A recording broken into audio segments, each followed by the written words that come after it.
retirement planning is complex, and you just can't, go willy-nilly about it, for lack of a better term. Right. You have to really take the time and making sure that you're putting things together the right way. When it comes to financial planning, you need to cut through the jargon so that you can understand how to achieve your own retirement success. This is Candid Conversations, Retirement Talk with Ryan Cravitz of Cravitz Financial and Insurance Solutions. Well, glad to have you back on the show. This is Candid Conversations, Retirement Talk with Ryan Cravitz at Cravitz Financial in Orange, California. Got a good show for you today. Ryan, I think people just think, hey, a financial advisor, you guys are all the same, right? I mean, you can work with anybody and it's all the same, but not only do you have different services and different specialties, but you guys also have a bunch of different personalities, right? Yeah, that's definitely true. We're going to dive into that today and talk about some of the problematic personalities of maybe some financial professionals you would probably prefer to not work with, and hopefully we'll kind of point you in the right direction today. But if you have questions for Ryan, I always encourage you to log on, kravitzfinancial.com, best place to do that. Or you can call 714-462-9155. How's the summer treating you so far? Summer so far is good. I'm glad it's here. We go through that May gray or June gloom, they call it here, every single year. And we're always kind of like, waiting for the clouds to go away and looking for the sun. But on the other hand, we also know it's going to start getting real hot. So we get kind of patient during that time. And then once July hits, it usually starts getting sunny. And the last week or so, it's been warm. So we've been down the beach doing things outside. I'm looking forward to the first barbecue of the summer. It hasn't happened yet, but we'll get there. So I always wonder, for somebody that lives near the beach like that, how often do you actually get out to the beach and spend time there? Is it 4 or 5 times a week, or is it because it's there you don't worry about it as much? Yeah, that's an interesting question. So for us, because we play beach volleyball as a hobby and have for years, we're down there almost every weekend.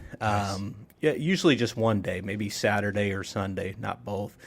But the interesting thing is that because we go down there so much, and it's in with the annual parking pass, and it makes it real convenient, that the time when we least like to go down there to play volleyball and such is during the summer, which surprises a lot of people. Yeah. And the reason is because it can get so hot, and it also can get so crowded. Like, we have to get there, early in the day in order to make sure that, parking's easy and all that sort of thing.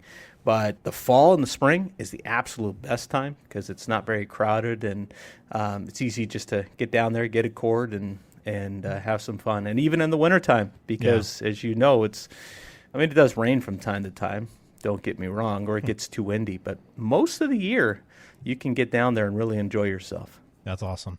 Well, very good. Hope you listening are having a good summer as well. And today we're going to talk, as I mentioned, about some problematic personalities for advisors, because you want to find someone that's trustworthy. You want to find someone that's competent, because it is essential for helping setting you up for financial success in the future. And they play a vital role. You do, Ryan, and others in your professional play such a key role in helping people make informed decisions about money, investments, and their financial goals as well. So I just want to point out some of these problematic personalities that might indicate, hey, look, maybe you should just maybe meet with someone else, give someone else a chance. This might not be the perfect fit for you.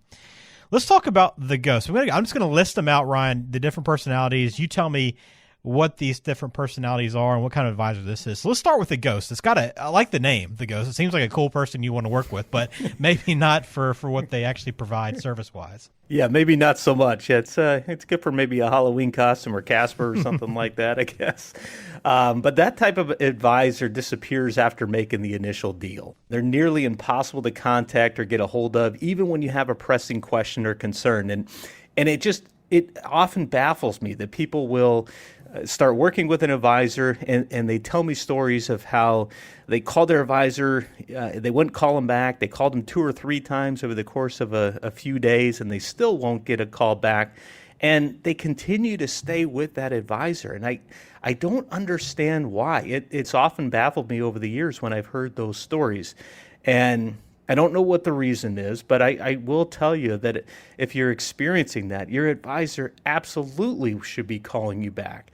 And every advisor is going to have a different, way of doing it. But I can tell you, like for me, if you're a client, you're either getting a call back the same day. I mean, certainly on an urgent matter, you're getting a call back on the same day.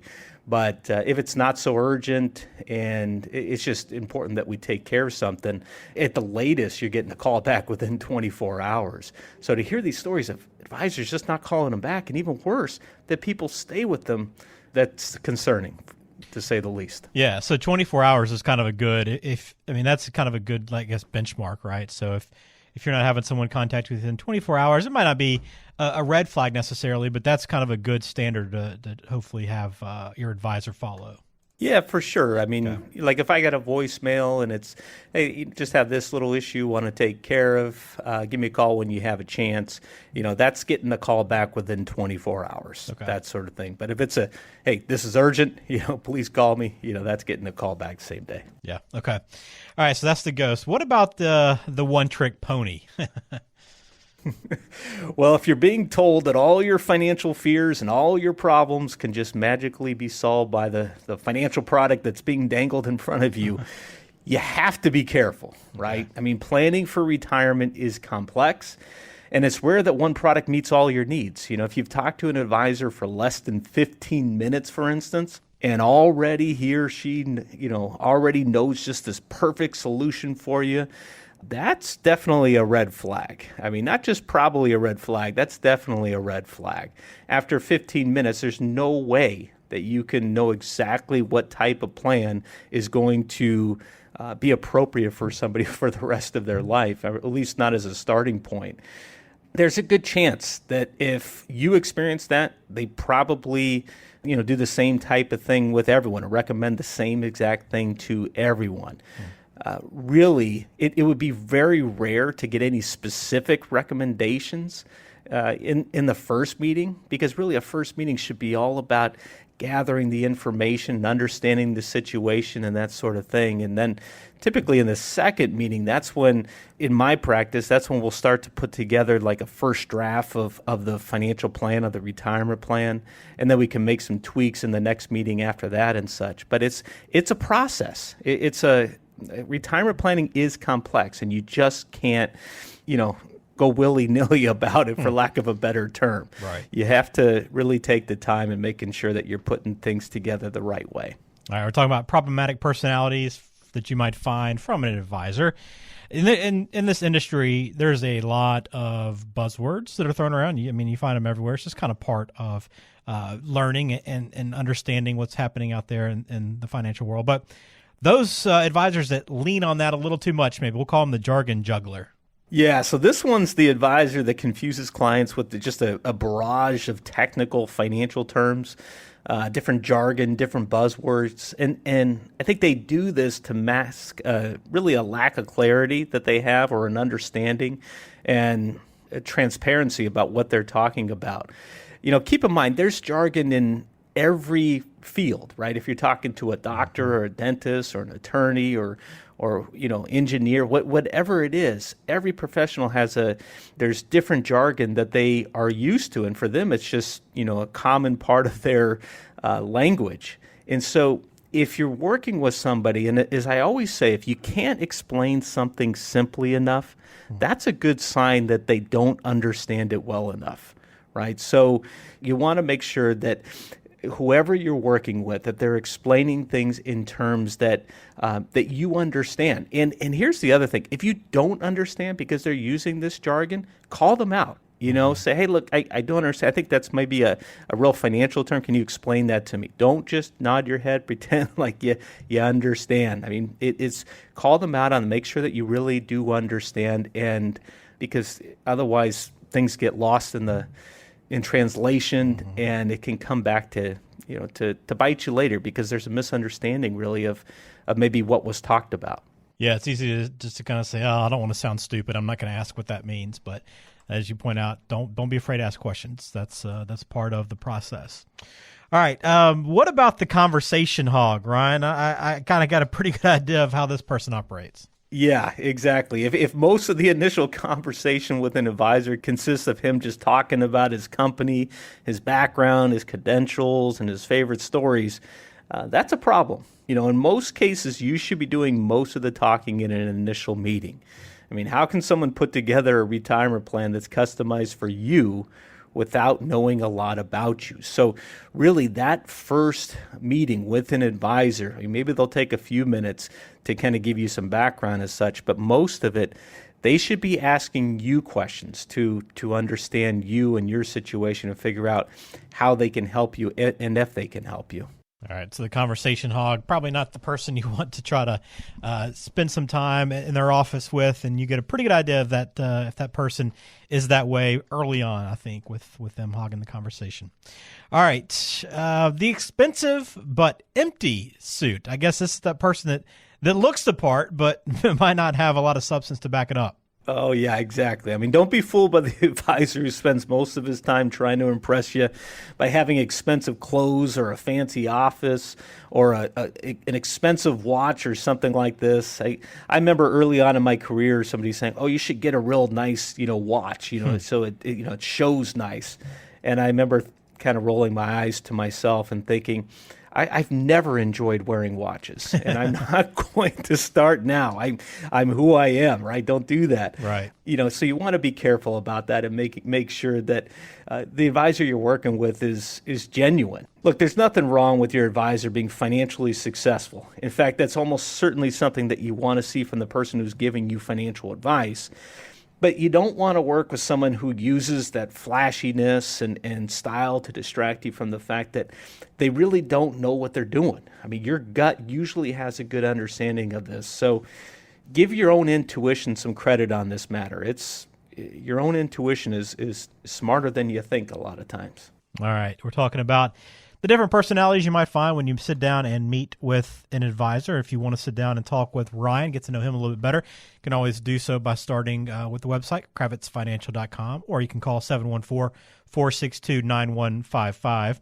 Well, there's plenty of bad news out there everywhere we look, Ryan. So the last thing you really need is an advisor that's always pointing out the bad news that's on the horizon. So we're going to call them the Armageddon prophet. Yeah, so this advisor uses scare tactics just to try to influence clients' decisions.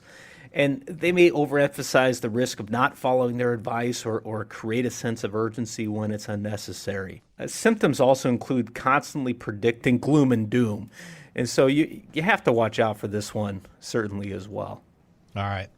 What about the avoider? What does the avoider typically do? If you ask a lot of questions and all of the answers that you get seem to dance around the details and they're not directly answering your questions at all, let this be a warning. It's probably a sign that the advisor feels that you won't like the answers. Yeah, the avoider. We want to avoid them for sure. All right. What about the fee-first scoundrel? Well, everybody charges some sort of fees, but what about the fee-first advisor? Well, some advisors out there don't want to give you any information about their strategy until you've moved your money over to their firm. I mean, it is understandable that someone doesn't want to give away their expertise for free, but you should be confident that if you're embarking on this journey together, working with a new advisor, that they understand your needs, your goals, and you should have a clear understanding about their approach and their philosophy and make sure that it meshes with yours. And you need to do that before moving forward. You want to make sure that you're getting on the same page because that's the start of what could very likely be, hopefully, a very long relationship working together. And it's all about communication. And so being honest, being transparent about what's happening from the start and all the way through the process, really. All right, I got one more for you here before we close out the show. What about the tortoise? I can imagine a very slow-moving advisor, but what exactly is this? Yeah, so this one sticks to the same strategies year after year, regardless of shifts in the market or the client's life circumstances, which displays a real lack of adaptability and innovative thinking.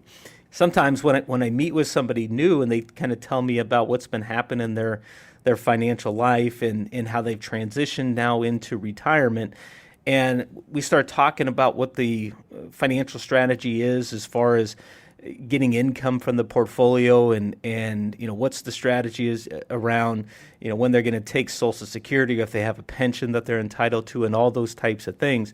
And a lot of times what I will find is that there hasn't been any real change, especially when we're talking about the portfolio, as far as, okay, how are we going to invest now that we're retired?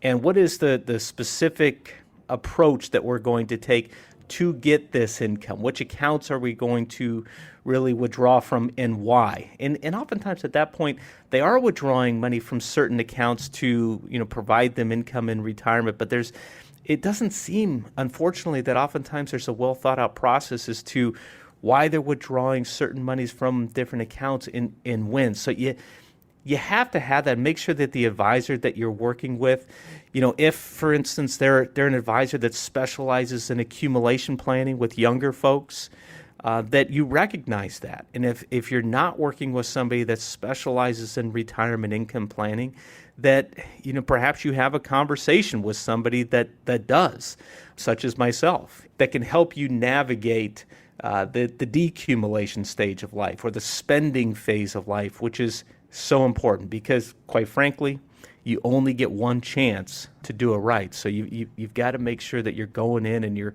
making some good, smart decisions from the start.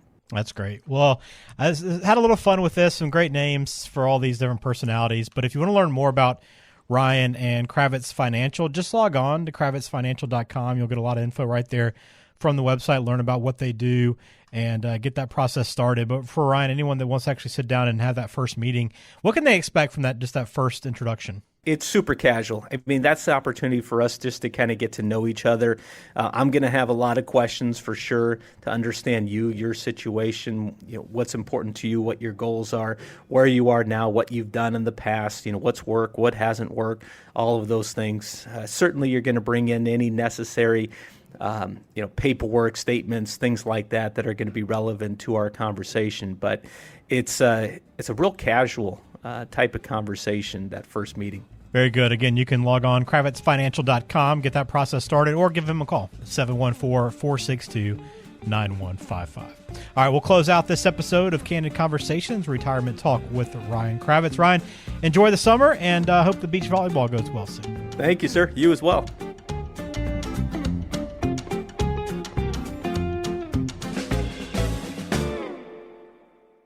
Information provided is for informational purposes only and does not constitute tax, investment, or legal advice. Please consult with a qualified professional before taking any action. Investment advisory services offered through Brookstone Capital Management, LLC, BCM, a registered investment advisor. Cravitz Financial and Insurance Solutions and BCM are independent of each other.